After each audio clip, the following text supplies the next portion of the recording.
Well, I think that dentistry's changed. We think as general practitioners, we seem to be doing less and less. You know, we'd be happy if it was easy, but you know, as we always want new patients, we always want the big cases, right?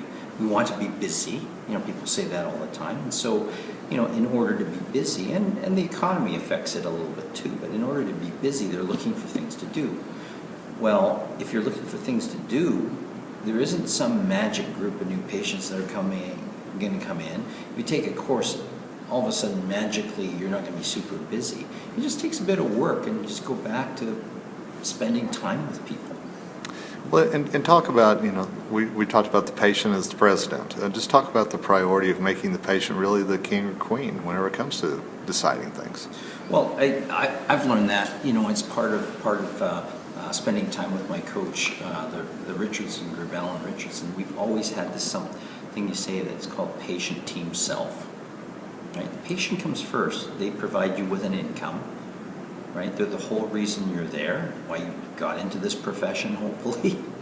And the team that supports you are important too, because without your team, you can't provide what you provide.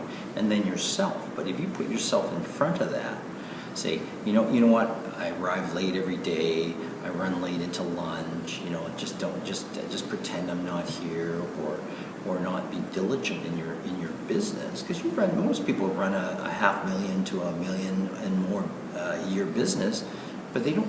Anybody who owns a business that's worth that much in the business world don't treat it like dentists do. And can you just kind of rehash the story that you were telling about your patient who did want the diastema, and how that was tough for you, but yet you knew that was what she wanted? It was interesting because she's a great patient, and you know, as every practitioner, we want to deliver perfect care and do the ideal thing. Well, after she went through oral surgery to have her jaw advanced. She went through orthodontics to straighten out her teeth, and we got to provide her with the addition veneers, the prepless veneers. And when she put them on, it took her literally 10 minutes. She says, "I don't like it." And I said, "Why?" I said, "But they're perfect. You know, if you look in a book of aesthetics, they're ideal. We hit every notch. I have a great lab that would give me the aesthetics I want." And she says, "No, I want my gap back."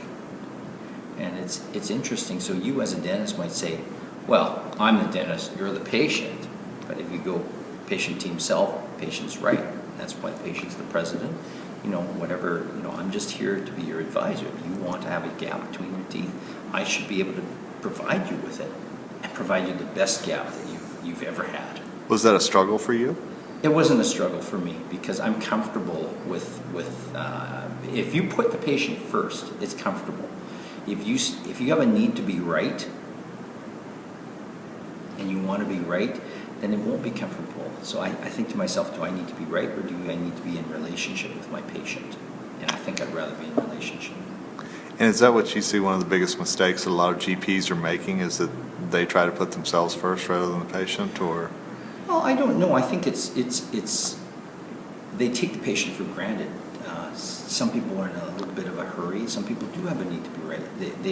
They have the "I'm the dentist, you're the patient, you should listen to me." But in today's day and age, to be honest with you, I could go to Wikipedia and look anything up on the internet, anybody I want to, and get the procedure. I know most patients that come in now know all about the procedure before you even open your mouth. So, you know, I like to think that they're as well educated. I'm just going to assume that and treat them as an equal rather than the doctor-patient relationship.